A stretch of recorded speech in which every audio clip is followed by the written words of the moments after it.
হাজার কাজের ভিড়েও সন্তানের ছোট ছোট আবদারটুকু পূরণ করার আনন্দই আলাদা। আজ আমি তোমাদের এই ভিডিওতে দেখাবো যে এক হাতে সংসারটাকে সামলে আমি আমার সন্তানের মুখে কিভাবে হাসি ফোটাই। Hello everyone, good morning. তোমরা সবাই কেমন আছো?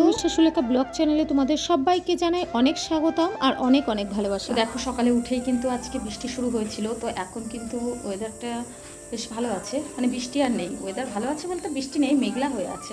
তো জামা কাপড়গুলো দেখো সকালে কেচে দিয়েছিলাম, কিছুই শুকায়নি বলতে জলটা জাস্ট ঝরে গেছে, জল ঝরে তো এনে তুলে রেখে দিয়েছিলাম। এই দেখো, নাহলে বৃষ্টির ফোঁটা বেশ ভালোই পড়েছে। জামা কাপড়গুলো এখন বাইরে মেলে দেবো, কারণ না হলে না ভেজা জামা কাপড় থাকলে গন্ধ হয়ে যায়, জানো তো। তো চলো ঝটপট করে মেলে নিই জামা কাপড়গুলো।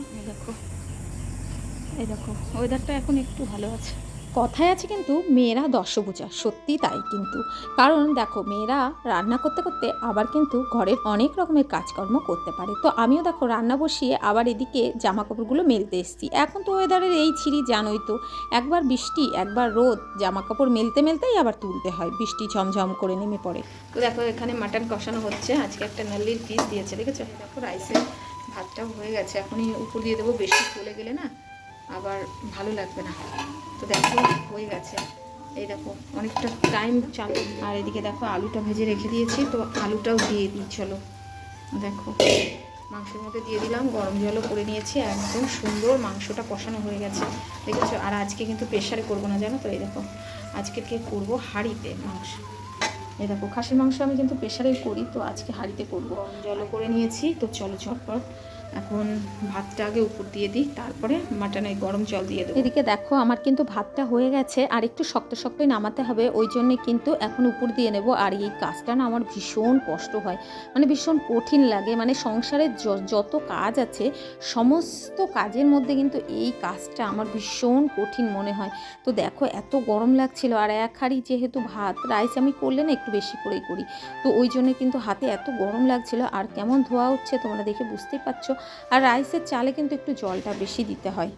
তো দেখো গরম জলটা দিয়ে দিলাম, দেখেছো। আর আজকে হাঁড়িতে দেবো মাংসটা, একটু কড়াই ফুটিয়ে নিয়ে তারপরে হাঁড়িতে বসিয়ে দেবো। সেদিন না প্রেশারে দিয়ে একটু গলে গেছিলো, জানো তো, ওই জন্য আজকে আর রিস্ক নেবো না। আর আজকে মাটনটা খুব ভালো দিয়েছে। তো চলো আর একটু জল দিয়ে দিই, যেহেতু হাঁড়িতে করবো, প্রেশারে করলে জল একদম কম দিলেও হয়ে যায়, বুঝলে।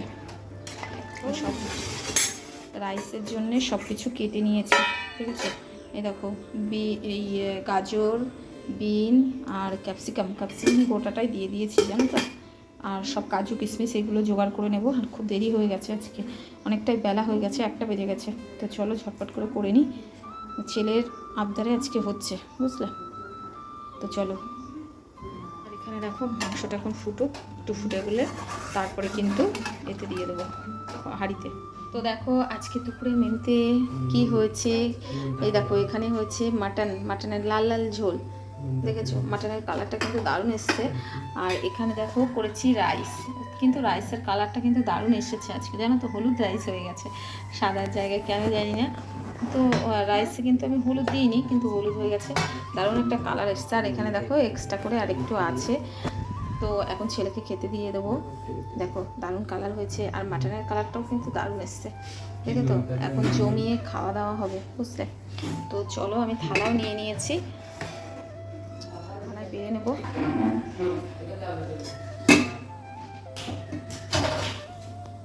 তো দেখবে এইসব জিনিস কিন্তু মানে বড়দের থেকেও কিন্তু উঠতি বয়সের ছেলেপেলেরা, বাচ্চারা বেশি খেতে পছন্দ করে। তো আমার কিন্তু খুব ভীষণ ভালো লাগে তা নয়, রাইসের থেকেও কিন্তু আমার সাদা ভাত দিয়ে মাটন বলো চিকেন বলো বেশি পছন্দ হয়। তো কী করা যাবে, ছেলে বায়না করেছে, ছেলেকে তো করে দিতেই হবে। মেয়েরা তো বায়না নেই, ছেলে একটু বায়না করে। তো চলো ছেলেকেই কিন্তু আজকে ফার্স্টে দিয়ে নেব, কারণ ছেলে যেহেতু বায়না করেছিল যে এটা খাবে, ওই জন্য ছেলেকে দিয়ে নিলাম। কেমন হয়েছে ও খেতে রাইস? আর মাম্মাম কেমন হয়েছে? মাম্মামও নিয়ে বসে পড়েছে মাটন আর রাইস, এদিকে তোমাদের দাদা ভাইও নিয়ে বসে পড়েছে, দেখেছো। কেমন হয়েছে বলো? মাম্মাম দেখো খাচ্ছে, খাও খাও তাড়াতাড়ি খেয়ে নাও। আচ্ছা কালারটা কিন্তু দারুণ এসছে, জানো, রাইসের দারুণ কালার। হ্যাঁ হ্যাঁ হ্যাঁ, কেন কি জানি এরকম কালার আসলো, দারুণ লাগছে কালারটা দেখতে। তো খেয়ে নাও। তো চলো বন্ধুরা, আমরা এখন সবাই খাওয়া দাওয়া করে নিই। কেন বললে দেখো, আমিও নিয়ে নিয়েছি, একটা নারকেলের পিস নিয়েছি আর রাইস নিয়েছি। তো দেখো আমিও নিয়ে বসে পড়েছি। আর কি বলো তো, তোমাদের দাদা ভাই কিন্তু এইসব জিনিস খুব একটা পছন্দ করে না, কারণ রাইস কিন্তু একটু ঘি দিতেই হয়। তো তোমাদের দাদা ভাইয়ের জন্য আবার আলাদা একটু খাবার করেছিলাম। তো তোমাদের দাদা ভাই ওইটাই খাবে, এইটা দিয়েছি জোর করে, কিন্তু বলছে খাবে। আমাদের দাদা ভাইয়ের সাদা ভাত আর মটন খেতে বেশি পছন্দ করে, তো সেটাই দেব। তো চলো আমিও একটু খেয়ে নিই। আর ঘি দেওয়া জিনিস কি বলো তো, অনেকেই কিন্তু খেয়ে সহ্য করতে পারে না। তো যাই হোক বন্ধুরা, ভিডিওটা আজকে এই পর্যন্তই। যদি তোমাদের ভালো লাগে লাইক কমেন্ট শেয়ার করে আমার পাশে থেকো। প্লিজ প্লিজ প্লিজ একটু কমেন্ট শেয়ার বেশি বেশি করে করো। আর চ্যানেলটাকে যারা এখনও সাবস্ক্রাইব করোনি, প্লিজ প্লিজ প্লিজ একটু সাবস্ক্রাইব করে দিও। তো চলো বন্ধুরা, কালকে একটা নতুন ভিডিও নিয়ে তোমাদের সামনে হাজির হব। সবাই খুব ভালো থেকো, সুস্থ থেকো, সাবধানে থেকো। Tata, bye bye.